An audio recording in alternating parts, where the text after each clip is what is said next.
Assalamualaikum warahmatullahi ta'ala wabarakatuh. Alhamdulillahi rabbil alamin, wal aqibatu lil muttaqin ala umuri dunya waddin. Asyhadu an la ilaha illallah wa asyhadu anna sayyidana Muhammadan abduhu wa rasuluh. Allahumma salli wa sallim wa barik ala sayyidina Muhammadil khataman nabiyyin wa hifdzal mursalin wa ala alihi wa ashabihi wa man tabi'ahum bi ihsanin ila yaumiddin. Terima kasih. Subhanaka la ilma lana illa ma 'allamtana innaka antal alimul hakim.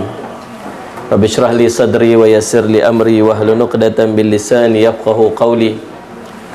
Bismillah ma syaa Allah la yasukhul khaira illa Allah ma syaa Allah. La yasrifu su'a illa Allah ma syaa Allah. Ma kana min ni'matin fa min Allah ma syaa Allah.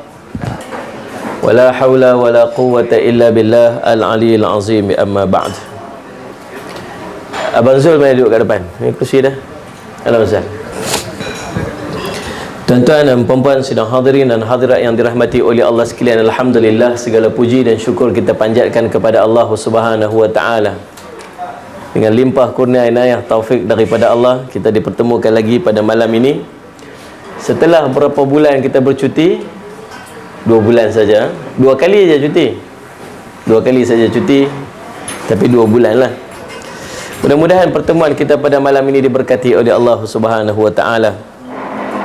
Kita berada pada hadis yang ke-17 daripada hadis yang dihimpunkan kepada kita oleh Imam An-Nawawi rahimahullahu taala. Hadis yang ke-17, hadis tentang ihsan. Sebelum tu, sallallahu alaihi wasallam Muhammad, kita nak tahu kenapa dan pasal apa. Kenapa tu tak pernah sedap ni kan. Pasal apa yang ulama-ulama selalu himpun 40 hadis.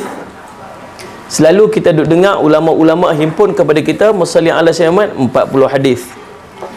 Sebab tuan-tuan, musalli ala sayyidina Muhammad ada anjuran Nabi sallallahu alaihi wasallam, salli ala sayyidina Muhammad, tentang kelebihan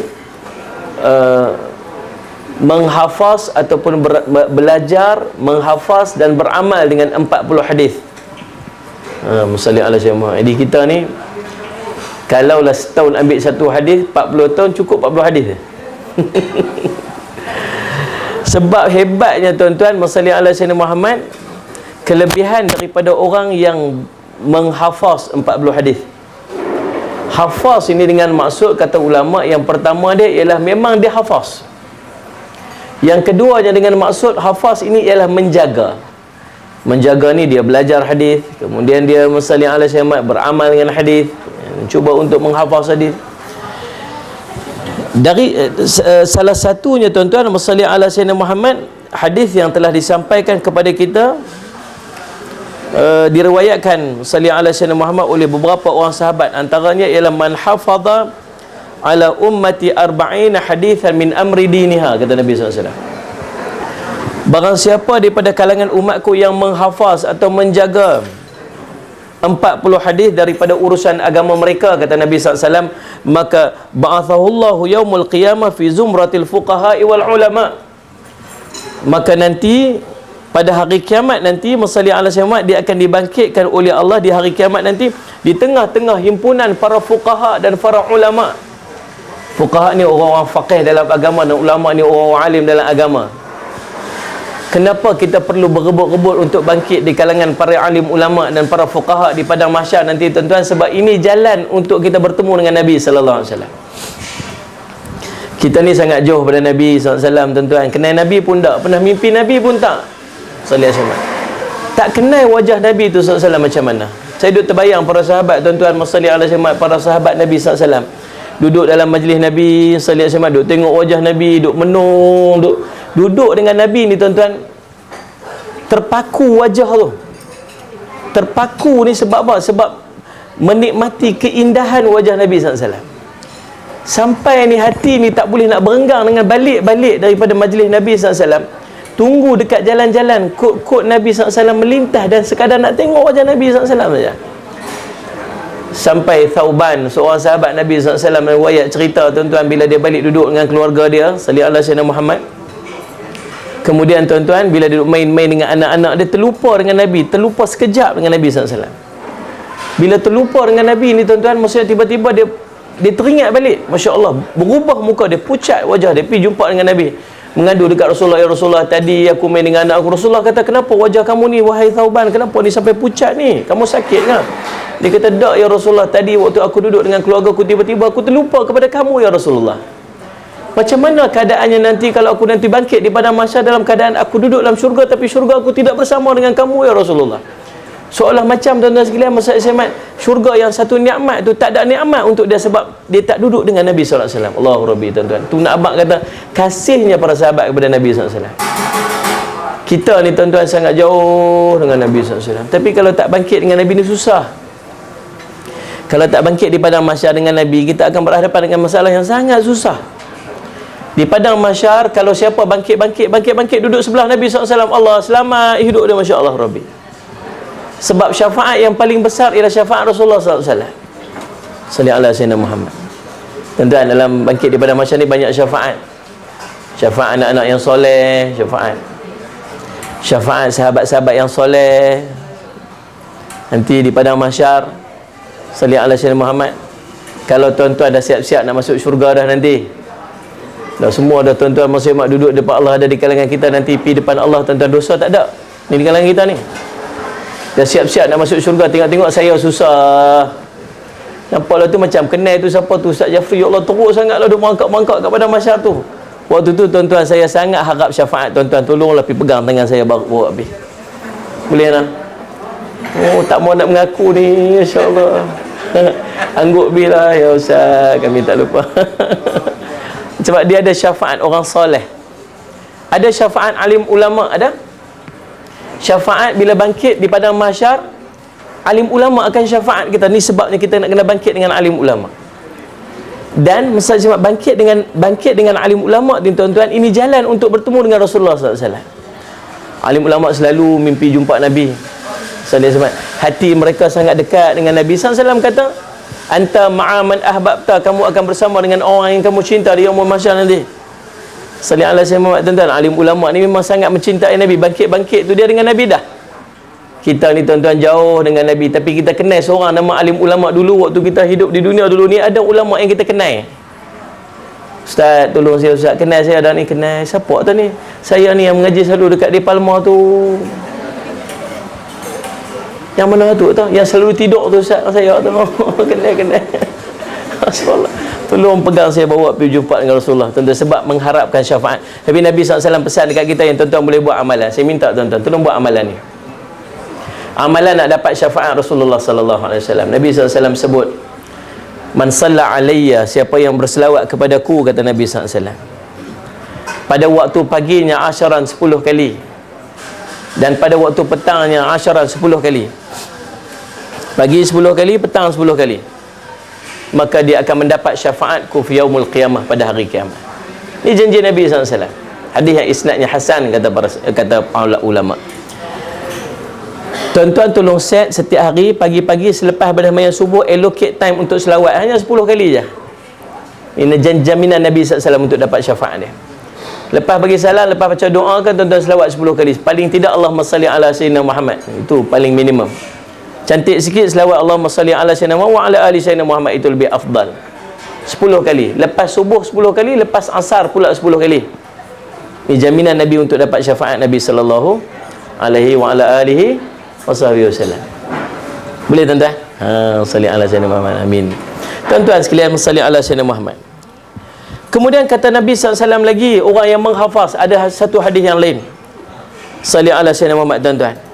Nabi SAW sebut, salli ala sayyidina Muhammad, man hafidha ala ummati arba'ina hadithan min amri diniha, siapa yang menghafaz, siapa yang menjaga 40 hadis daripada kalangan umatku, daripada urusan agama mereka, kata Nabi SAW, maka kata Nabi, ba'athullah yaumul qiyamah ba'athullah faqihan aliman, maka akan dibangkitkan nanti dia sebagai orang yang faqih dan alim. Walaupun hidup di dunia dia tak faqih, walaupun hidup dia tak alim, tapi bangkit nanti dia sebagai orang yang faqih dan orang yang alim, duduk di padang mahsyar Allah Subhanahu wa taala. Selamat, mudah untuk mendapat keselamatan.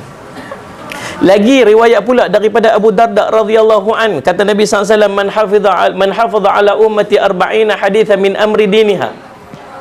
Siapa di kalangan umatku yang salli ala sayyidina Muhammad, menjaga 40 hadis daripada urusan agama mereka, kata Nabi SAW. Abu Darda kata apa? Rasulullah SAW sebut, wa kuntal yaumul qiyamah syafi'an wa syahidan. Subhanallah, kata Nabi SAW, pada hari kiamat nanti aku akan syafaat kepadanya dan akan menjadi saksi kepada dia.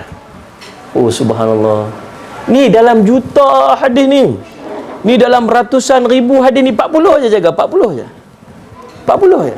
Tu saya kata kalau setahun ambil satu je. Innamal a'malu binniyat, hafal setahun. Innamal a'malu binniyat aja, hafal setahun. Subhanallah, bukan setakat hafal, dia jaga innamal setahun. Tahun depan masuk kedua pula. Salih azimat 2 hadis. Tuan-tuan, 40 tahun 40 hadis dia jaga, dia pegang, dia hafaz, dia jaga.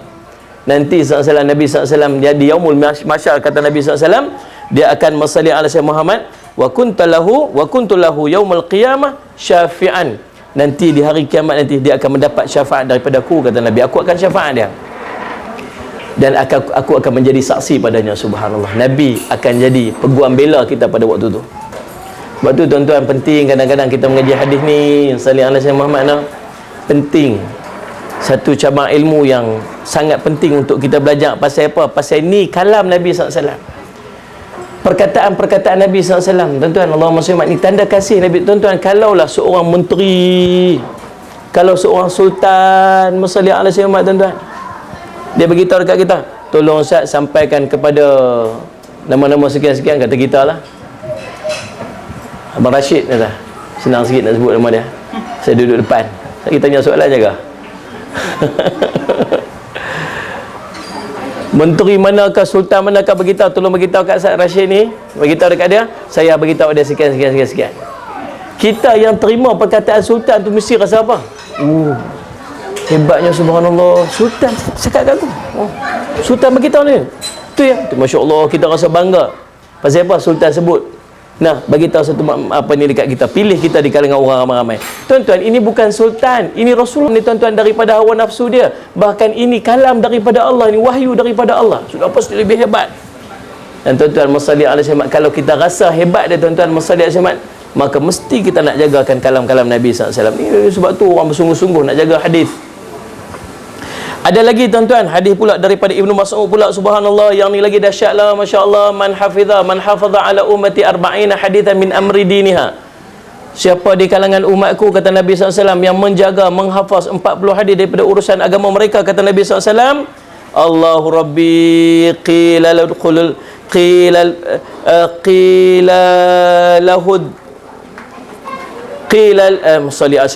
akan dikatakan kepadanya, qila ladkhul jannah min abwab jannah syi'ta, kata Nabi SAW, akan dikatakan kepadanya, masuklah, salli ala Muhammad, min ayyi abwab jannah, masuklah mana-mana pintu syurga yang kamu suka, kata Nabi SAW. Nanti pi yaumul mahsyar, subhanallah tuan-tuan, waktu tu dibukakan pintu-pintu syurga, subhanallah, masuklah mana-mana pintu syurga yang kamu suka, kata Nabi SAW. Hadis yang telah diriwayatkan kepada kita oleh Ibnu Mas'ud radhiyallahu anhu. Tuan-tuan, masalli asyamat, dan daripada Ibnu Umar radhiyallahu anhu, kata Nabi sallallahu alaihi wasallam, sama juga, man hafiza ala ummati 40 hadithan min amri diniha, siapa daripada kalangan umatku yang menjaga 40 hadis daripada urusan agama mereka, kata Nabi sallallahu alaihi wasallam, kutiba fi zumratil ulama'i, maka akan dituliskan dia daripada kalangan golongan orang-orang ulama, wa hasyra fi syuhada, dan akan dihimpunkan bersama dengan ulama dan orang-orang yang mati syahid, katanya. Subhanallah. Tuan-tuan, ini penting. Nah, walaupun kata masalli ala sayyidina Muhammad, tuan-tuan, ulama-ulama menyebutkan amalan-amalan ini masalli ala sayyidina Muhammad, nah, tuan-tuan, kata ahli hadis bersepakat bahawa hadis-hadis yang disebutkan ini adalah hadis-hadis dhaif. Namun katanya, subhanallah, banyak sanad-sanad ataupun jalan-jalan periwayatannya. Sebab tu ulama-ulama bersungguh-sungguh tuan-tuan, maksudnya untuk menghimpunkan 40 hadis. Bukan setakat nak himpun 40 hadis, Bila dia nak himpun 40 hadis, dia akan belajar tentang 40 hadis, dia akan cari tentang 40 hadis dan sebagainya. Dan tuan-tuan bersungguh-sungguh, ini mudah-mudahan apa yang dijanjikan oleh Nabi SAW tu akan dapat pada kita, insya-Allah. Amin ya rabbal alamin, insya-Allah. Baik tuan-tuan, hari ini masuk hadis yang ke-17. Hadis yang ke-17, salli ala sayyidina, hadis yang telah dihimpunkan kepada kita oleh Imam Nawawi rahimahullah. Kata Nabi, a'udzubillahi minasyaitan, bismillahirrahmanirrahim. An Abi Ya'la Shaddad bin Aus radhiyallahu anhu an Rasulillah sallallahu alaihi wasallam qala: Inna Allah kataba al-ihsana ala kulli syai'. Fa idza qataltum fahsinu qitalatah. Wa idza dhabhtum fa ahsinu dhibhata. Wal yuhidda ahadukum syafratahu wal yurih zabihatahu. Hadis riwayat Muslim. Kita baca sama-sama tuan-tuan. An Abi Ya'la Shaddad bin Aus radhiyallahu anhu an Rasulillah sallallahu alaihi wasallam qala inna Allaha katabal ihsana ala kulli syai'in fa idza qataltum fa ahsinu al-qitlata wa idza dhabhtum fa ahsinu adh-dhibhata wal yuhidda ahadukum syafratahu wal yurih zabihatahu. Rawahul Muslim. Daripada Abu Ya'la Shaddad bin Aus radhiyallahu anhu, daripada Rasulullah sallallahu alaihi wasallam, di mana baginda Nabi sallallahu alaihi wasallam telah bersabda, Inna Allah katabal ihsana ala kulli syai'. Sesungguhnya Allah Subhanahu wa taala telah mewajibkan ihsan ke atas setiap perkara. Fa iza zabahtum fa ahsinu fa iza qataltum fa ahsinu qitlatah. Apabila kamu membunuh, maka hendaklah kamu perbaguskan pembunuhan itu. Fa iza zabahtum fa ahsinu dzibhah. Dan apabila kamu menyembelih, maka perbaguskanlah sembelihan itu. Yakni dengan kamu menajamkan pisaunya dan menyenangkan keadaan binatang sembelihannya. Hadis diriwayatkan kepada kita oleh Imam Muslim. Pertama-tamanya tuan-tuan, kita nak kenal siapakah Abu Ya'la Shaddad bin Aus radhiyallahu anhu. Shaddad bin Aus ini tuan-tuan, masalih sama kunyah gelaran dia Abu Ya'la. Dia ni tuan-tuan, masalih ala Sayyidina Muhammad, di kalangan orang-orang zuhud, di kalangan orang Ansar. Kata Al-Ghulabi salih ala Sayyidina Muhammad, ada 3 orang yang zuhud di kalangan orang Ansar. Yang pertamanya tuan-tuan, masalih ala Sayyidina Muhammad, masalih ala Sayyidina Muhammad, yang pertamanya Abu Darda radhiyallahu anhu. Yang keduanya, masalih ala Sayyidina Muhammad, Umair bin Sa'ad radhiyallahu anhu. Dan yang ketiganya Abu Ya'la Shaddad bin Aus radhiyallahu anhu. Ini 3 orang zuhud daripada kalangan orang Ansar. Abu Ya'la ni tuan-tuan, nama sebenar dia Shaddad bin Aus bin Thabit bin Munzir Al-Khadraji, di kalangan orang Khadraj, orang Ansar salih ala Sayyidina Muhammad. Tuan-tuan, ayah dia salih ala Sayyidina Muhammad, Aus bin Thabit, menyertai perang Badar dan syahid dalam perang Uhud salih ala Sayyidina Muhammad. Waktu pada zaman Sayyidina Umar radhiyallahu an, Abu Ya'la Shaddad bin Aus ni pernah ditugaskan sebagai governor di Hims. Hims ni di Syria. Dan pada zaman Sayyidina Osman salih ala Sayyidina Muhammad, Abu Ya'la ataupun Shaddad bin Aus ini tuan-tuan, salih ala Sayyidina Muhammad, dia meninggalkan segala jawatan-jawatan dia dan berpindah pergi duduk di Muslim Palestin dan menjadi abid, menjadi orang-orang ahli ibadat. Ditumpu kepada ibadat dan sampailah dia diwafatkan di Muslim ala Sayyidina di Palestin. Saya pergi menziarahi kuburnya di Palestin. Palestin ni tuan-tuan, Muslim ala Sayyidina Muhammad, keadaan dia agak getir sekarang ni nah. Tuan-tuan yang dirahmati oleh Allah sekalian, masalli ala sayyidina Muhammad. Abu Darda kata, setiap umat ni ada orang yang faqih dengan agama. Dan pada umat sekarang ni, kata Abu Darda, Abu Ya'la Shaddad bin Aus ni orang yang sangat faqih. Masalli Allah kurniakan kepada dia ilmu dan kebijaksanaan, kata Abu Darda radhiyallahu anhu. Shaddad bin Aus telah meriwayatkan 50 hadis daripada Nabi sallallahu alaihi wasallam, salli ala sayyidina Muhammad. Dan tuan-tuan, dia telah wafat pada tahun 58 Hijrah pada zaman Muawiyah, dan waktu tu usia dia 75 tahun. Dan kata ulama, kata Sa'id bin Abdul Aziz berkata, Shaddad ini dia ada dua kelebihan. Yang pertama dia, tuan-tuan, apabila dia berbicara, perkataan-perkataan yang mudah difahami. Dan yang keduanya, tuan-tuan, kelebihan Abu Ya'la Shaddad bin Aus ni, tuan-tuan, daripada kalangan orang Ansar, ialah dia mampu untuk menahan marahnya. Ini orang yang sangat sabar, tuan-tuan. Ini dua kelebihan, kata Masalli ala Sayyid Muhammad Sa'id bin Abdul Aziz tentang Abu Ya'la Shaddad bin Aus Shaddad bin Aus Masalli ala Sayyid Muhammad Al-Khadraji radhiyallahu anhu. Baik, Masalli ala tuan-tuan.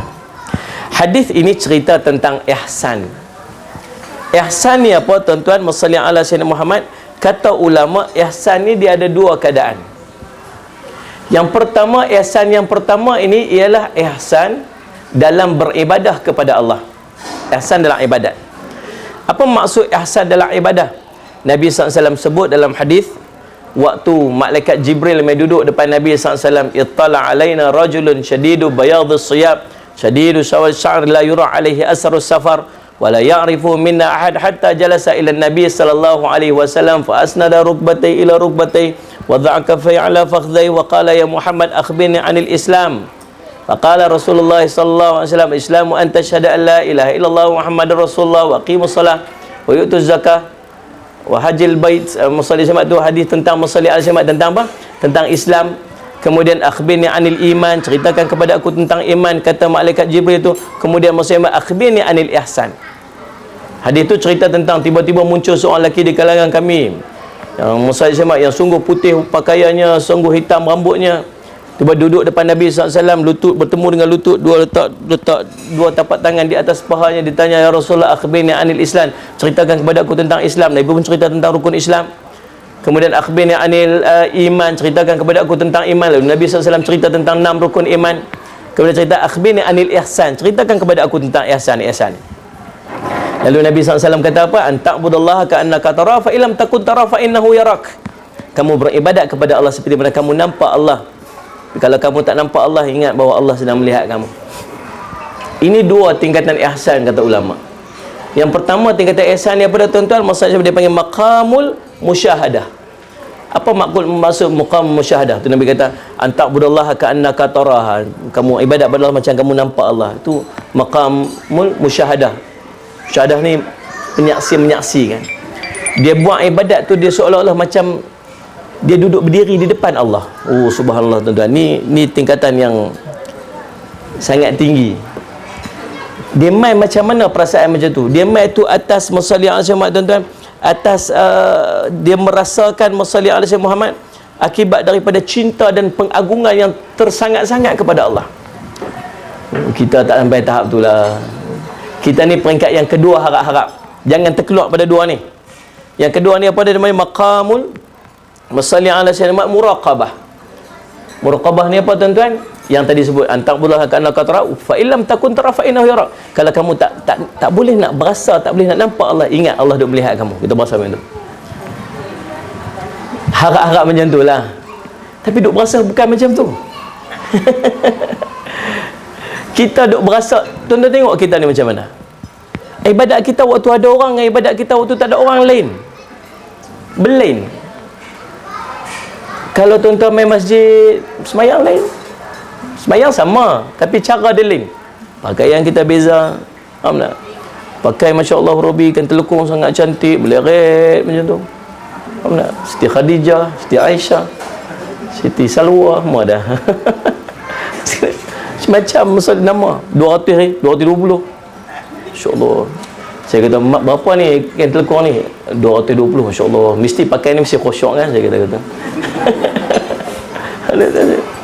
Cuba tengok kain telekung di rumah. Allah, kalau di masjid tu Ustaz lihat semat tuan-tuan, kain telekung yang meleret di rumahnya tak lalat berderet. Itu pun kira kan pakai baju yang kena tembak dengan Israel tu kan. Lain beza pasal apa berbeza amalan kita di rumah. Maksud dia tuan-tuan, kita masih belum ibadat purely kerana Allah. Kita memperelokkan ibadat kita kerana orang tengok kita elok ibadat kita. Sebab tu kadang-kadang mau ubah. Saya tak tahu nak buat macam mana. Tuan-tuan, ulama membeli baju yang ribuan dinar, jubah dia beli khas untuk dia bangun qiyamul lail. Boleh bayang tak? Cuba kita beli baju yang mahal. Ni macam baju sponsor. Apa betul ni? Baju free. Pergi cari baju jubah yang cantik-cantik, yang kita rasa macam sangat cantik tuan-tuan, yang kita iron elok-elok, yang kita spray dia wangi-wangi, yang kita gantung yang ni khas untuk aku qiyamul lail. Kalaulah tuan-tuan tak boleh nak bagi sama ibadat kita, kalau tak boleh nak lebih pun lah, kata subhanallah tuan-tuan, waktu kita seorang-seorang lebih ibadat kita, nak banding dengan kita waktu kita ramai-ramai, kalau tak boleh lebih pun dapat sama pun tak apa dah. Tapi kita selalu je tuan-tuan, masa syamat, waktu kita ramai-ramai ibadat kita cantik, waktu kita seorang-seorang ibadat kita sangat lekeh. Betul dah ni? Tuan-tuan tak mengaku lah. Sungguh dah mengaku api lah. Pasal apa? Pasal kita masih belum berasa yang Allah duk melihat kita.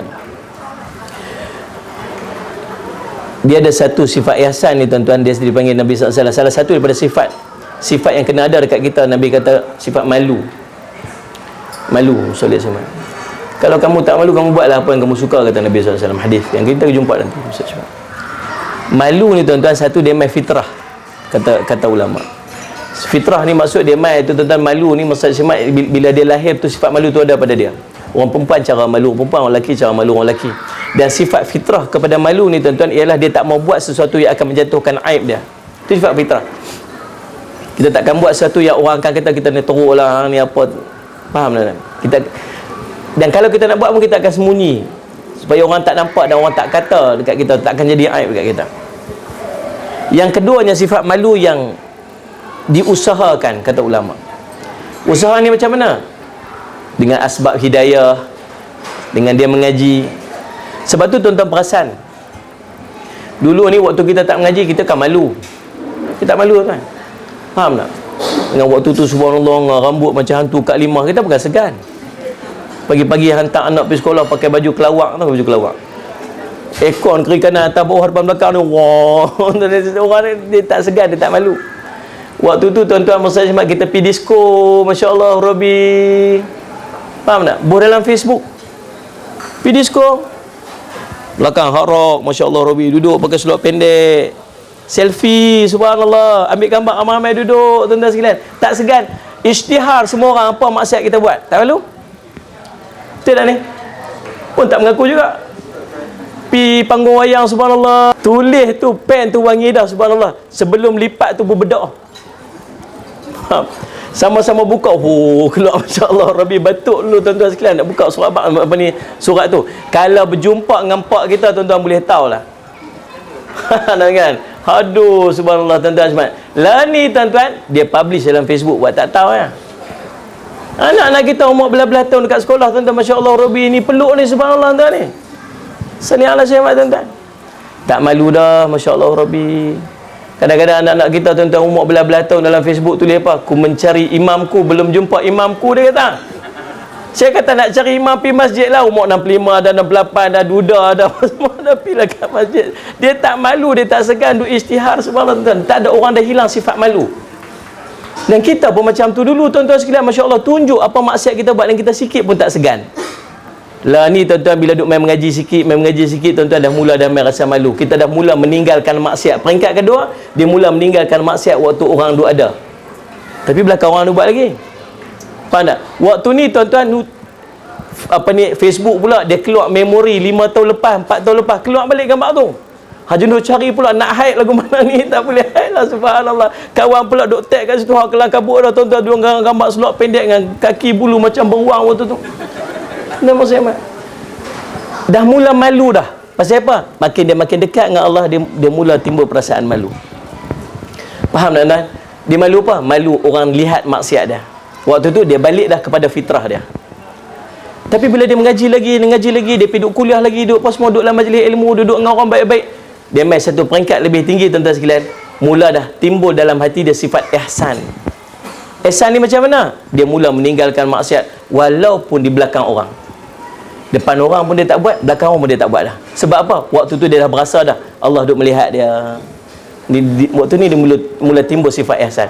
Kita harap kita duduk peringkat ni. Dia panggil apa? Muraqabah. Kita berasa kehadiran Allah, kita berasa kehadiran malaikat duduk mencatat apa kita buat. Faham sekalian? Tapi kalau kita duduk di dalam lagi tuan-tuan, waktu kita duduk seorang-seorang masih dia buat maksiat, maksud dia kita belum sampai peringkat ni. Dan peringkat ni kena ada sebab dia duduk level Islam, iman, ihsan. Kena faham tak ni? Kena faham saya duduk cerita apa ni? Tengoklah, jangan duduk tengok nasi lemak tu saja. Saya pun geram juga. Baik, nah. Lagi dia mengaji, makin dia dekat diri dengan Allah, dia main peringkat lagi satu tuan-tuan. Salli ala Sayyidina Muhammad. Dia mula malu untuk meninggalkan amalan. Tadi dia malu nak buat dosa, lah ni dia malu meninggalkan amalan. Amalan wajib, amalan sunat. Dia berasa, pasal apalah aku tak buat sembahyang sunat ni, Allah bagi aku segala nikmat. Dia bangkit subuh tuan-tuan sekalian, dia tak bangun tahajud.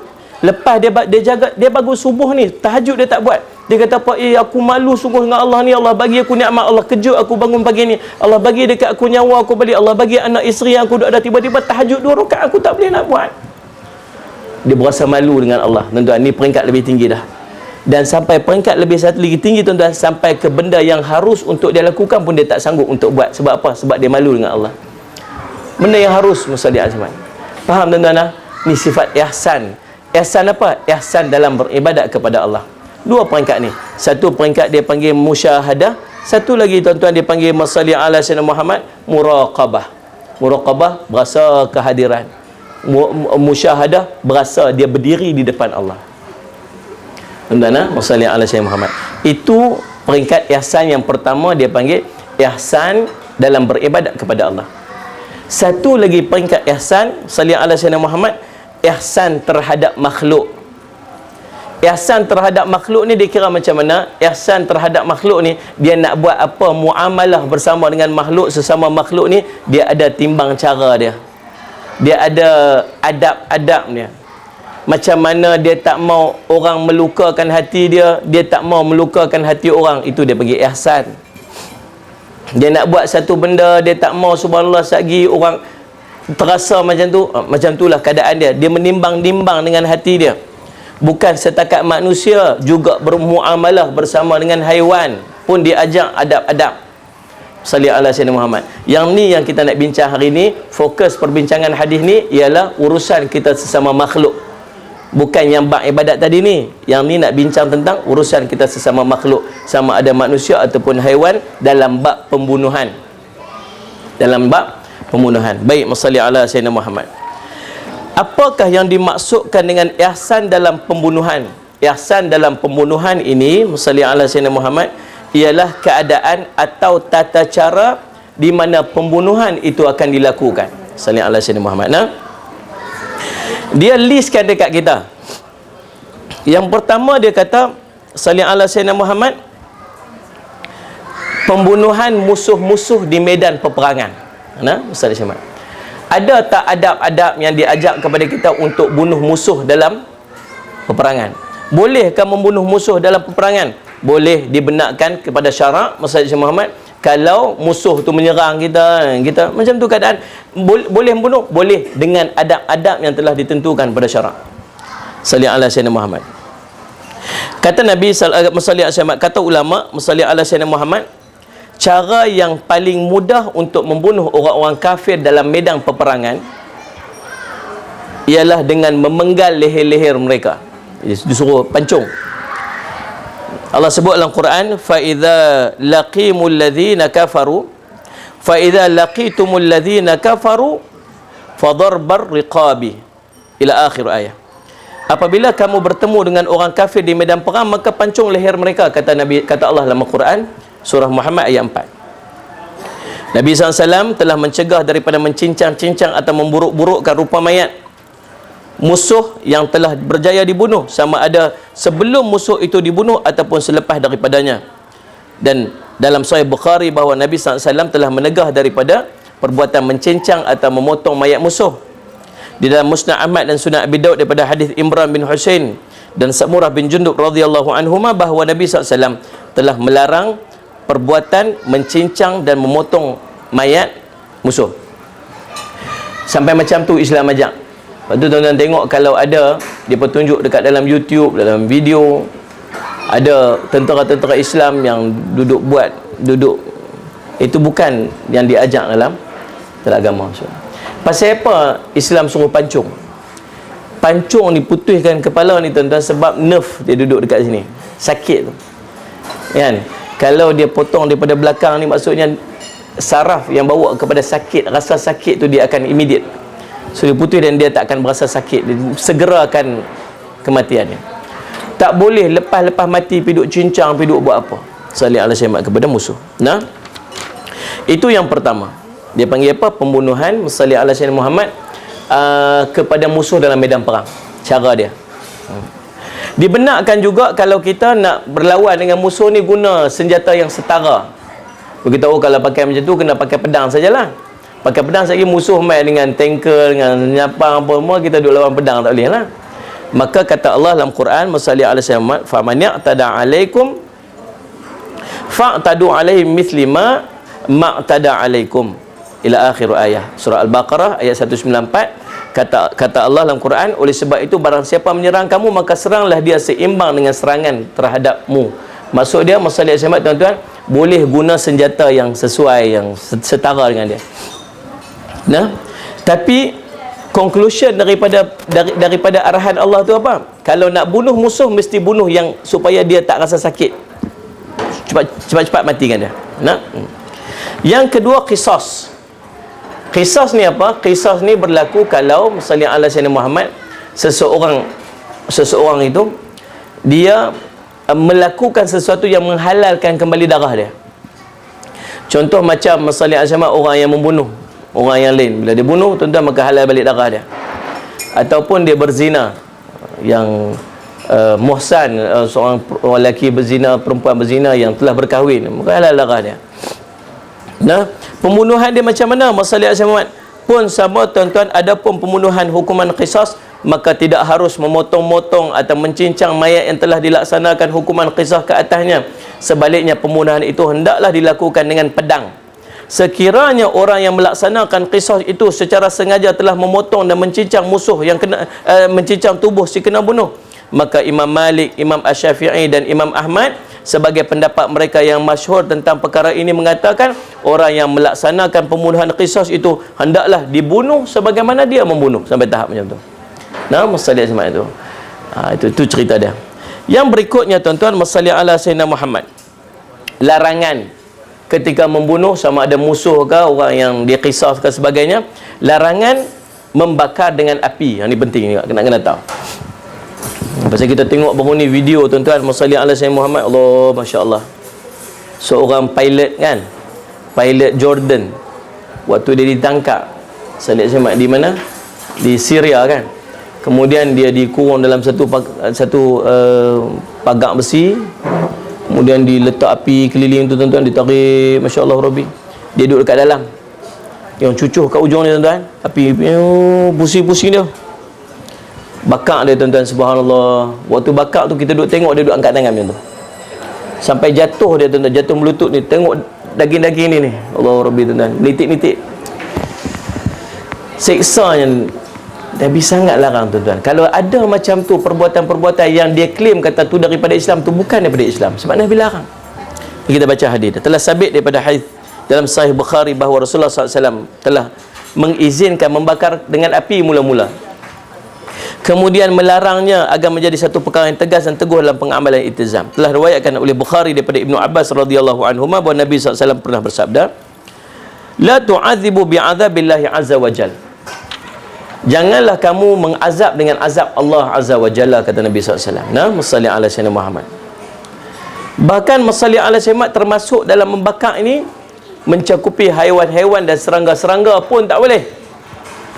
Dalam Musnad Imam Ahmad, Abi Daud dan Nasa'i daripada Abdullah bin Mas'ud radhiyallahu anhu katanya, kunna ma'an Nabi sallallahu alaihi wasallam famararna biqaryatin naml qad uhriqat faghadiba an-nabiy sallallahu alaihi wasallam qala innahu la yanbaghi li bashari an yu'adziba bi'adzabillahi azza wa jalla. Salli ala sayyidina Muhammad. Kata Nabi sallallahu alaihi wasallam, kami bersama-sama dengan Nabi sallallahu alaihi wasallam ketika melewati satu perkampungan semut yang sedang terbakar. Lalu Nabi sallallahu alaihi wasallam menjadi marah seraya berkata, tak patut bagi seorang manusia untuk mengazab dengan azab Allah Subhanahu wa taala. Ibrahim An-Nakhai berkata, membakar kalajengking adalah satu perbuatan seumpama memotong atau mencincang. Ummu Darda melarang membakar kutu dengan api. Yang ni lagi mahal. Imam Ahmad berkata, jangan dibakar ikan di atas api, jam. Jangan dibakar ikan di atas api, jam. Dengar kat situ. Tunggu Ustaz, sambung lagi. Sedangkan dia masih hidup, lega dia kata. Jangan dibakar ikan di atas api sedangkan ikan tu masih hidup. Kalau tidak, kita tak boleh makan ikan bakar lah. Subhanallah, tuan-tuan. Pasal apa, tuan-tuan? Masalah semat. Pasal larangan mengazab Allah Rabbi. Subhanallah, tuan-tuan. Sebab tu, Masya Allah Rabbi, jangan duk fikir sekejap nak masuk neraka. Jangan. Kita duk baca tentang neraka ni, tuan-tuan. Neraka ni, masalah ala Sayyidina Muhammad, kita waktu neraka tegak, kita duk tengok daripada jauh neraka tu pun kita dah azab dah. Waktu kita duduk berdiri dekat padang mahsyar, waktu neraka tu ditegak hitam neraka tu, Allah cerita dalam salih asimat, tuan-tuan. Wa tara kulla ummatin jathiyah, kamu akan tengok semua orang jatuh melutut. Jatuh melutut ni pasal apa? Sebab takut sangat. Bila neraka tu hitam tegak, tuan-tuan, salih asimat, Abu Hurairah cerita dibakar 1000 tahun sampai jadi kemerah-merahan, dibakar lagi 1000 tahun sampai jadi keputih-putihan, dibakar lagi 1000 tahun sampai jadi hitam. Nanti tuan-tuan berada orang yang duduk dalam neraka, nanti dia nak tengok tangan dia pun dia tak nampak sebab gelapnya neraka. Tuan-tuan, masalli ala Sayyidina Muhammad. Ahli neraka nanti tuan-tuan dipakaikan dengan baju-baju daripada tembaga-tembaga besi supaya dia konstan rasa panas. Tuan-tuan, masalli Muhammad, tolong tu. Saya nak pesan macam mana, saya tak tahu. Kadang-kadang tuan-tuan, masalli Muhammad, kita ni tak ambil berat. Baru-baru ni bila raya, masing-masing seronok duduk share gambar-gambar dalam Facebook kan, gambar-gambar family kan. Saya duduk tengok-tengok pakai duduk share-share, tuan-tuan sekalian. Kadang-kadang kita rasa risau. Pasal apa? Pasal ada satu benda yang tak ambil berat tentang aurat. Saya tulis bahasa berlapik-lapik, habis lapik lah tu. Saya kata, Musalih Ahmad, saya kata apa? Saya kata, seronoknya kita duduk ambil gambar-gambar family kan. Cuma kadang-kadang dalam keadaan kelang-kabut tu kot tak perasan yang aurat kita terbuka, yang rambut nampak kan. Kadang-kadang waktu duduk selfie tu tangan tu macam tu lah. Masya Allah Rabbi tu kan, nampak putih macam tu. Kita pun geram duduk tengok tu kan. Saya kata subhanallah, waktu tu Masya Allah Rabbi, kalaulah ternampak aurat tu, kalau nak share juga gambar tu, tolong padam sikit. Nak ambil edit sikit. Dan bukan setakat orang tunjuk, kadang-kadang kita yang duk pin like tu. Bila kita pin like, tuan-tuan, orang yang tak tutup aurat, dia keluar dekat wall kita, dia tunjuk aurat dia, satu hari dah 1000 orang tengok, dosa kat dia. Dan dosa 1000 orang yang tengok tu semua mai kat dia. Dia tak tutup aurat, dosa dia dah. Orang tengok nu orang berdosa sebab dia tunjuk orang nu punya dosa pun mai kat dia lagi. Kita pula pergi share pula kat orang, ada 1000 pula orang yang tengok aurat dia tu, dan orang tu punya dosa sebab kita pula tanggung dah lah, pahala tak berapa banyak. Faham tak ni, tuan-tuan? Sebab tu kalau tuan-tuan nak share satu gambar, tuan-tuan nak like satu gambar, tuan-tuan perhati tengok, kalau ada benda yang menyebabkan dosa kita, jangan like, jangan share, jangan apa.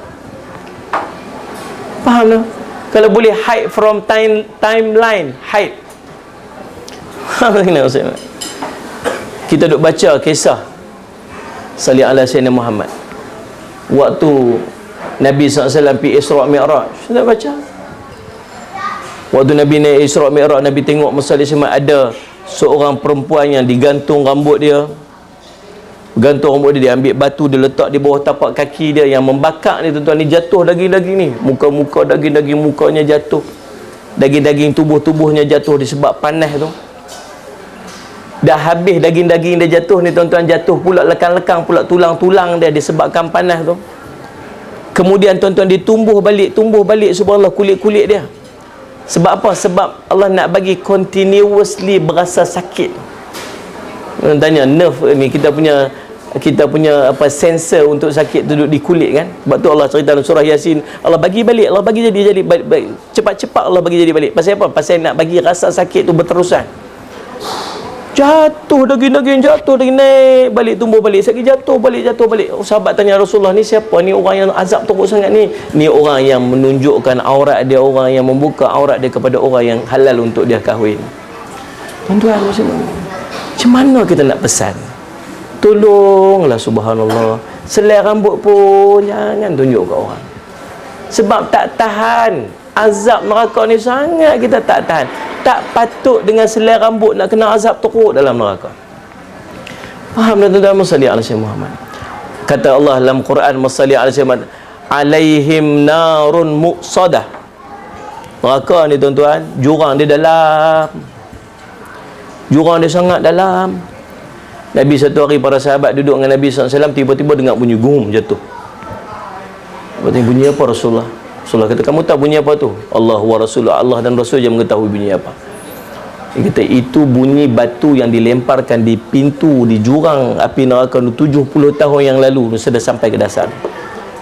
Sebab tu diceritakan bagaimana ahli neraka ni duduk manjat-manjat nak keluar daripada neraka. Dia tak tahan, sakit, panas.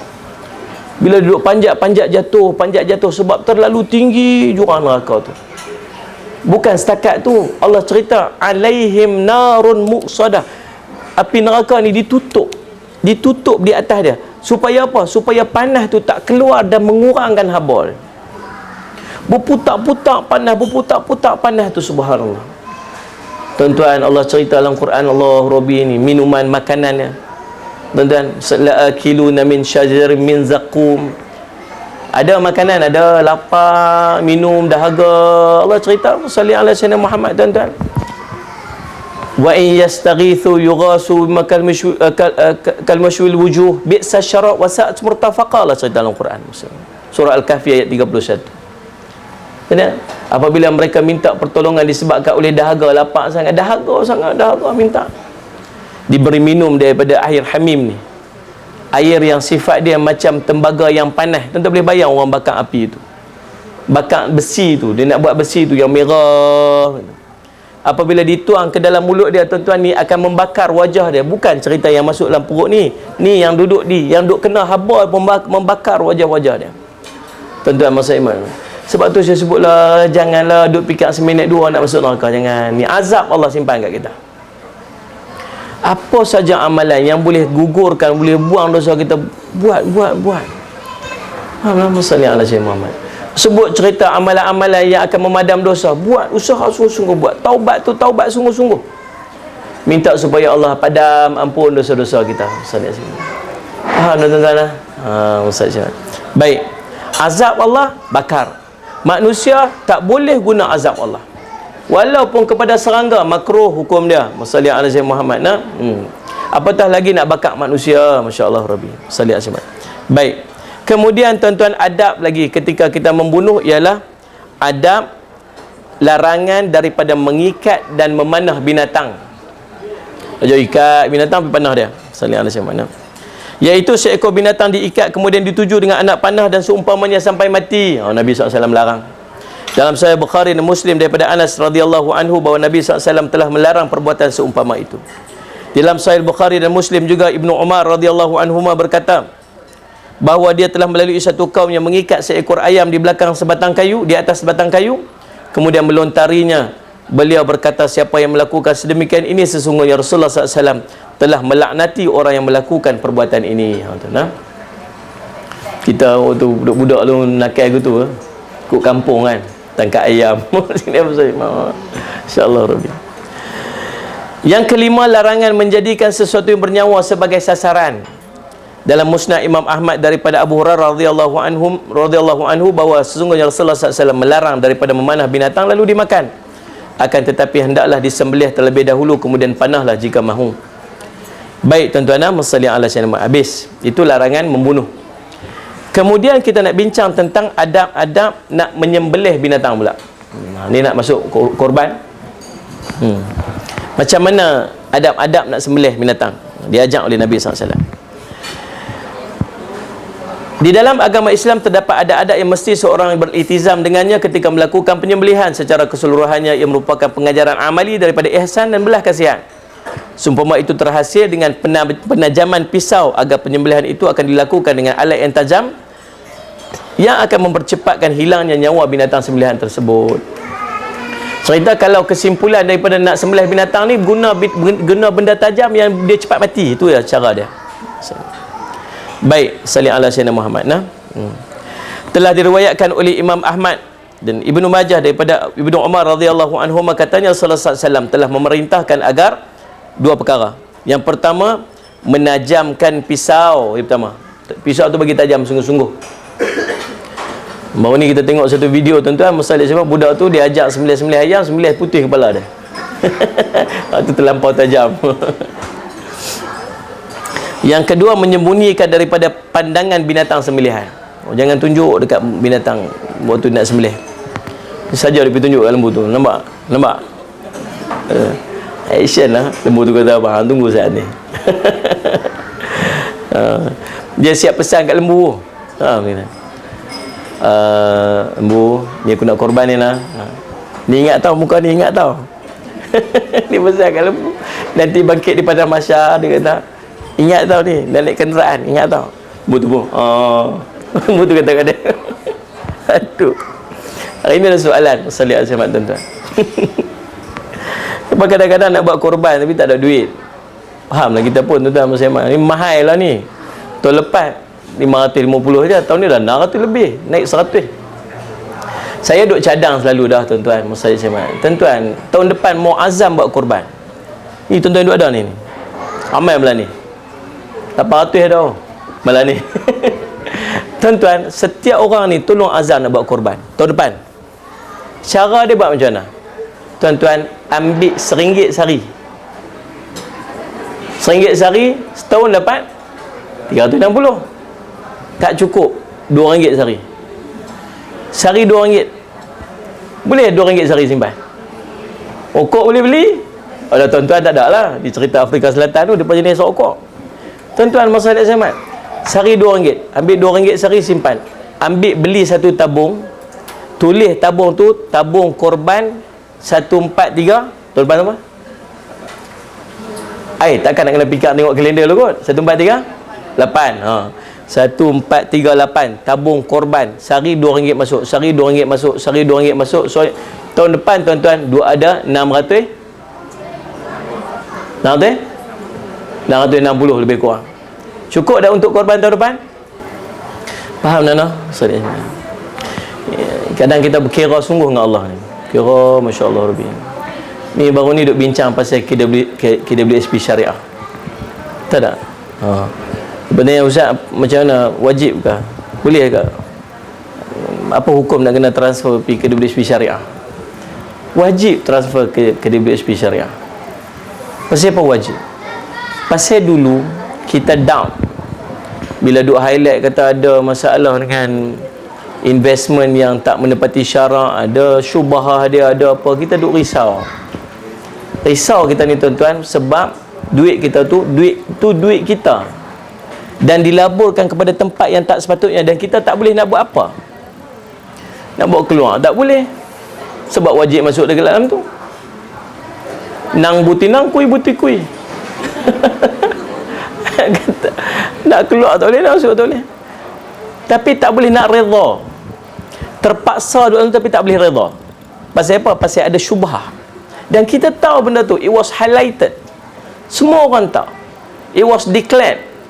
Betul tak anda? Betul ke? Isytihar. Ada investment yang tidak menepati syariah.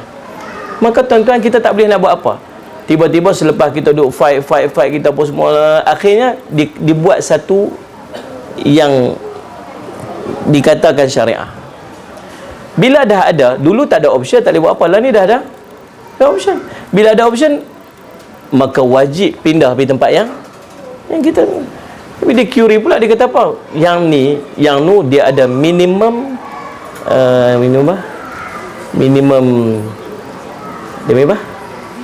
dividen 2.5%. Yang ni tak ada, tidak dijanjikan dividen, tidak apa, mungkin saja boleh loss, mungkin saja apa, kita menanggung rugi apa semua. Tuan-tuan masalli ala sayyidina Muhammad. Tuan-tuan, kita nak kata yang nak pindah itu sebab dividen ke, yang nak pindah itu sebab halal? Yang nak pindah sangat hari tu, yang duk fight sangat tu, yang duk berasa tak seronok itu nak sebab dividen yang 2.5% tu pun, ataupun kita nak cari yang halal tu. Kita nak cari yang halal, bukan 2.5% ni tak kaya tuan-tuan. Tak boleh beli Al-Fatihah dengan 2.5% tu. Tak kaya dengan 2.5%. Tuan-tuan tinggal, tuan-tuan jaga hak Allah, Allah bagi lebih daripada tu lagi. Tu faham tak? Kadang-kadang dengan sikit jaga hak Allah ni, duit Allah nak bagi, nikmat Allah nak bagi, kadang-kadang bukan dengan duit, kadang-kadang dengan sihat. Sihat kalau sakit 15,000 kadang bagi dekat. Tidak. Kadang-kadang Allah bagi anak-anak yang soleh, kadang-kadang anak-anak yang hafaz Quran, kadang-kadang Allah bagi keluarga yang tenang, keluarga yang sakinah, tenang jiwa kita, seronok duduk di rumah, anak-anak yang baik, anak-anak yang taat, tuan-tuan sekalian, kehidupan yang bahagia. Ini pun rezeki. Kadang-kadang tuan-tuan masih Allah bagi dekat kita boleh bangkit tahajud yang dulu kita tak boleh nak buat. Kadang-kadang kita Allah bagi kita boleh baca Quran, kadang Allah bagi kita boleh sembahyang sunat. Ini nikmat Allah bagi yang kadang-kadang bukan dalam bentuk material, tapi nikmat yang Allah bagi dengan kita nak jaga hak Allah. Kisah seorang pemuda dulu zaman Salih Semat, tuan-tuan, di kota Damsyik, satu masjid, nama Masjid Taubah, nama ni Syekh Sulaim nama dia. Dia ni tuan-tuan, saya pernah cerita kisah ni kat sini dulu, lama tu saya ingat. Dia meninggalkan yang syubhah, Allah ganti kat dia yang lebih hebat. Satu hari lapar sangat. Tak ada benda nak makan, student nak mengaji kat masjid, sampai rasa macam nak mati. Lapar tu sampai nak mati rasa. Tuan-tuan, bila sampai nak mati ni, dia boleh dah, dia darurat dia panggil, boleh dah nak pergi ambil benda tanpa izin ke apa semua. Tengah malam lapar sangat, dia keluar tuan-tuan sekalian, dia pergi panjat bumbu-bumbu rumah, dia cari kalau ada benda yang dia boleh makan. Dia darurat sangat dah, nak mati sangat lah berasa ni. Kemudian tuan-tuan tengok dia pergi sampai satu rumah, ada duk bau masak terung, sedap tuan-tuan. Turun dia pun ambil lah terung, cedok terung tu, gigit. Elok gigit saya, dia main kesedaran, dia kata silap aku ni, dia kata ya Allah, dia kata silap dah aku ni orang yang duk mengaji ilmu, duk cari ilmu, duk apa semua, tiba-tiba nak buat benda yang macam ni. Walaupun waktu tu dia boleh makan sekadar nak lapik perut dia tu, tapi dia rasa apa? Dia rasa macam ganggu hati dia, syubhah, dia tak mau. Dia balik tuan-tuan, dia menangis-nangis balik dalam perjalanan, balik berlari-lari balik, menangis-nangis balik, sujud minta ampun pada Allah sungguh-sungguh. Esok tuan-tuan kelas, Syekh duk mengajar, dia tak boleh tumpu dah, dia pun duk lapar, kawan lapar tu lah. Macam saya lah ni lapar ni. Waktu tu tuan-tuan masalli ala Syekh Muhammad, tiba-tiba lepas habis kelas, ada seorang perempuan main tutup apa semua, berjumpa dengan Syekh dia. Dia kata, wahai tuan, saya ni baru kematian suami. Jadi suami saya ni orang berniaga dekat sini, kami ni orang main hijrah kat sini, suami saya seorang peniaga, dia dah meninggal dah, tak ada apa dah, saya ni tinggal seorang-seorang sebatang kara. Jadi tuan ustaz, ya Syekh tolong carikan pada saya seorang suami, kata gitu. Syekh pun duk tengok kiri kanan, dia kata saya aku cukup dah 4 kot lagu tu lah. Tengok siapa boleh. Dia kata tak apa, siapa pun tak apa, sebab suami dia tinggal harta yang banyak. Kemudian dia tengok kiri kanan, nampak Syekh kawan tu tengah duk lapar dulu tu. Faham tak? Dia tengok ada seorang tu, tengok macam teruk sangat budak dia ni. Dia kata Sulaim mau tak kahwin dengan dia? Kawan tengah lapang. Mak. Tuan-tuan semalam lalu pun lah nikah lah semua sebagainya. Bila kahwin tu tuan-tuan, masalih ala Syekh Muhammad, dia kata bawalah suami kamu balik ke rumah. Balik elok sampai ke rumah dia tuan-tuan, masalih Syekh Muhammad, dia tengok, ya Allah, besarnya rumah, subhanallah. Isteri dia buka pula tudung dia tu, ya Allah, muda cantik pula tu, subhanallah. Dia kata, tuan-tuan senyum saya apa? Macam saya tengok senyum ni. Dia kata subhanallah, apa yang aku buat ni, apa yang telah aku buat ni sampai aku semalam lapar sampai nak mati berasa. Tiba-tiba Allah bagi kat aku harta yang sangat banyak macam ni. Dapat isteri yang sangat cantik ni, apa yang aku buat dia duduk berasa macam tu. Kemudian dia masuklah ke rumah sebagainya. Bila malam masuk ke rumah tuan-tuan, isteri dia kata apa? Abang tunggu saat saya nak pergi ambil makan. Tengok abang teruk sangat ni. Dia pun masuk tuan-tuan, dia tengok kiri kanan, dia kata seperti pernah kulihat tapi di mana ya? Lagu tu pula. Dan dia kata sudah dah, masya-Allah Rabbi tuan-tuan, rupa-rupanya rumah tu ialah rumah yang dia masuk semalam. Isteri dia tuan-tuan masuk dekat dalam, tuan-tuan keluar muka dah pucat. Dia kata apa? Abang minta maaf lah abang, masya-Allah. Dia kata saya tak tahu siapa yang pergi gigit ni. Dia kata siapa yang gigit terung ni, saya tak tahu lah siapa yang masuk ke rumah dia, masya-Allah Rabbi. Tuan-tuan waktu tu dia dah menangis dah. Dia kata saya minta ampun lah, saya minta maaf lah, sebenarnya saya lah yang masuk semalam, saya sangat lapar, saya sangat dalam keadaan sangat darurat, saya rasa macam saya nak mati dah. Tapi waktu tu mai kewarasan saya tinggal semua ni sebab saya nak jaga hak Allah. Saya rasa saya tak patut buat macam ni, saya tinggal ni sebab saya nak jaga hak Allah. Lalu isteri dia kata apa? Dia kata abang tinggal kerana Allah, abang tinggalkan benda kerana Allah, Allah gantikan abang dengan harta yang sangat banyak ni, lebih hebat daripada terung sedikit yang abang nak makan tu. Anda faham tak? Kadang-kadang tuan-tuan kita korban sikit kerana Allah, Allah nak bagi kita lebih hebat daripada tu. Maksudnya semua. Faham tuan-tuan maksudnya? Cuma kita ni tak yakin dengan Allah kadang-kadang. Lepas tu dia kata pula, boleh sebut pula dekat dalam tu, dia kata apa ni, kalau kita masuk yang konvensional, kalau kita masuk yang syariah ni, kita tak boleh patah balik kat konvensional dah. Sekali menyesal lagi tak boleh nak patah balik. Nak patah balik buat apa? Dah duduk tempat halal dah, pasal apa nak cari yang haram lagi ni? Tak faham kita kadang-kadang tuan-tuan. Maksudnya macam tu. Baik nak cerita apa tadi tu? Nak cerita pasal korban. RM2 je sehari tuan-tuan. Subhanallah Zaman. Nah, RM2 je sehari allocate. Kalau tuan-tuan tak buat korban tahun depan, saya tak tahulah tuan-tuan. Allah Rabbi tuan-tuan, betapa teruknya kita ni. Allah bagi dekat kita sehari nikmat. Betul tak? Bangun pagi subhanallah boleh tarik nafas. Nikmat. Ada orang bangun-bangun tak boleh nafas lah. Betul tak? Bangun-bangun tengok duduk kat atas tilam, masya-Allah, rumah besar, subhanallah, nikmat. Tengok anak-anak duduk berlari, nikmat. Tengok isteri duduk sebelah, nikmat. Tengok lelaki duduk sebelah, nikmat. Kejut-kejut tak jaga, nikmat. Sehari makan pula, nikmat. Masya-Allah, Allah bagi segala kita nikmat. Kalau nak nilai, mata kita boleh celik tu pun nikmat sangat besar. Mana RM2 yang kita nak allocate untuk korban tahun depan. Betul tak ni tuan-tuan? Tuan-tuan kena ada seorang satu, insya-Allah satu bekas. Tahun ni daripada subuh dah mahal ustaz, orang tak mampu buat, subhanallah. Saya kata RM2 sehari je. Yang kata RM600 lah ni, yang satu bahagian RM600 tu RM2 sehari je hari tu ni. Disebabkan kita langsung tak ada spare, kita kata mahal lah. Tuan-tuan faham ke saya duk kata apa ni? Mana? Tahun depan apa tak buat apa jaga. Nah, saya maksudkan. Masya-Allah Rabbi. Lepas tu dia kata pula, ustaz, kami ni bukan apa, kami ni macam tu lah. Jadi kami buat keputusan, satu kami ni dalam satu pejabat ni kami ada 15 orang. Jadi kami nak beli sekok kambing, kami kongsi kami beli sekok kambing ustaz. Boleh tak lagu tu?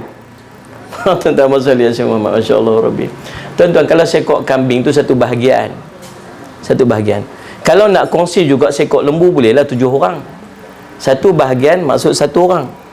Boleh juga cara dia macam ni tuan-tuan. Tuan-tuan himpun duit semua, tuan-tuan sedekah kat seorang tu. Nak ambil kat hang ni, dia tu seorang pergi buat korban, tu macam tu boleh. Yang dapat pahala korban siapa? Dia seorang lah.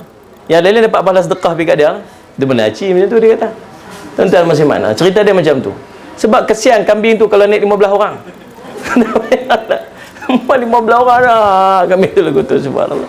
Bukan cerita macam tu. Cerita dia subhanallah tuan-tuan, tetap satu bahagian kambing tu seorang saja, tak boleh kongsi ramai-ramai macam tu. Sorry Imam. Ni boleh pergi duduk sembang dengan lembu tu pula. Kita ingat lah, dia dengar ni muka ni. Nanti bangkit kat badan masa, jangan cari orang lain tahu saya ikut silap orang. Ingat ni muka ni betul-betul. Kami tu pun insya-Allah. Dia kata lagu tu subhanallah. Tuan-tuan tak payah duduk sembang, Allah tahulah tu bahagian dia nanti bangkit di padang mahsyar.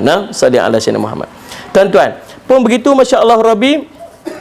Cara dia Nabi SAW sebut, yang pertama tajamkan pisau, yang kedua menyembunyikan daripada pandangan binatang sembelihan itu, subhanallah. Sallallahu alaihi Muhammad. Dan yang ketiga adab kita nak sembelih ni tuan-tuan, ialah menuntunnya dengan tuntutan menuntun binatang sembelihan tersebut dengan tuntunan yang lembut, waktu nak bawa pi tu pun pegang dia elok-elok. Nah, masalli ala Sayyidina Muhammad. Pada satu hari Nabi SAW melintasi seorang lelaki yang mengheret kambingnya dengan memegang telinga tersebut, dan kami memegang telinga kambing tersebut. Maka Rasulullah SAW bersabda, udhunaha wa khudh bisalifatiha, lepaskan telinga tu dan peganglah tempat bahagian depan tengkuk dia, kata dia. Masalli ala Sayyidina Muhammad.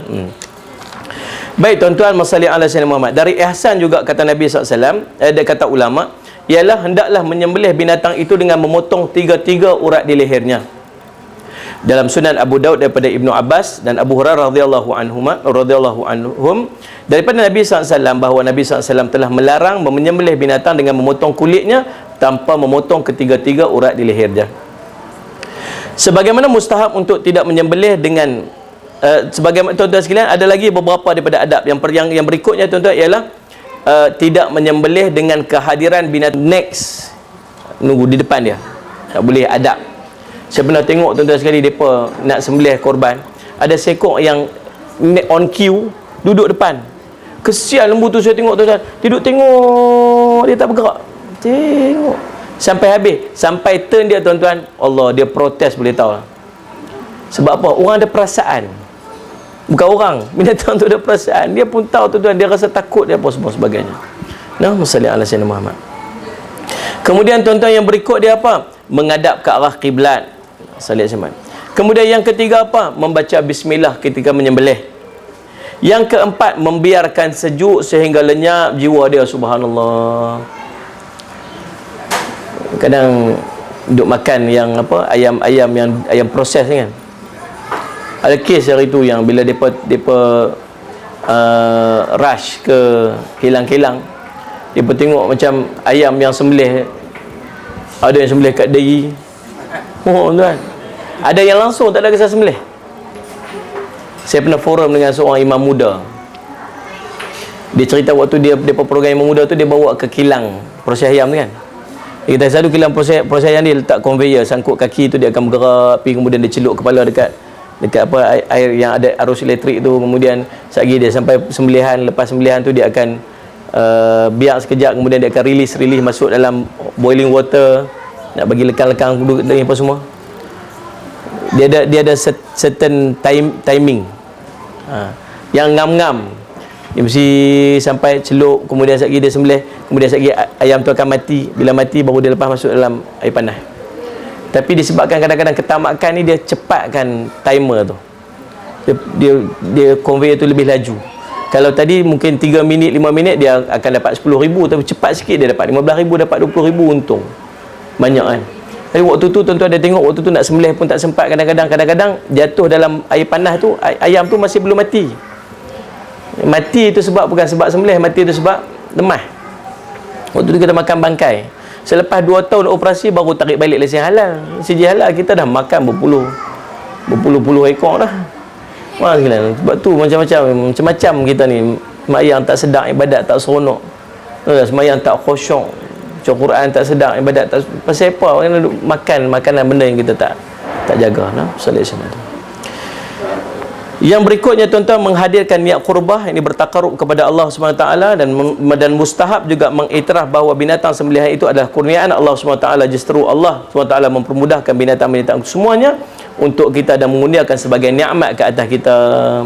Allah bagi segala binatang-binatang tu dengan niat kita ingat bahawa makanan yang kita makan tu, binatang-binatang yang dihidangkan kepada kita tu, hasil daripada korban itu ataupun hasil daripada sembelihan itu ialah nikmat yang Allah bagi dekat kita. Kena ingat macam tu tuan-tuan. InsyaAllah tuan-tuan, cukup sekadar tu untuk hadis ni, dan insyaAllah pertemuan kita akan datang, kita akan masuk dalam bab taqwa, bertakwa kepada Allah dan akhlak yang mulia. InsyaAllah kita akan sambung pada pertemuan kita yang akan datang. Aqulu qawli hadha wa astaghfirullah li wa lakum. Wassalamualaikum warahmatullahi taala wabarakatuh. Bismillahirrahmanirrahim. Alhamdulillahi rabbil alamin, wassalatu wassalamu ala rasulihil amin sayyidina Muhammadin wa ala alihi wa sahbihi ajma'in. Allahumma faqihna fid din wa 'allimna ta'wil waj'alna min ibadikas salihin wahdinas siratal mustaqim. Allahumma arina haqqa haqqan warzuqna ittiba'ah wa arina batila batilan warzuqna ijtinabah. Wa sallallahu ala sayyidina Muhammadin wa ala alihi wa sahbihi baraka wa sallam. Alhamdulillahi rabbil alamin. Wallahu subhanahu wa ta'ala.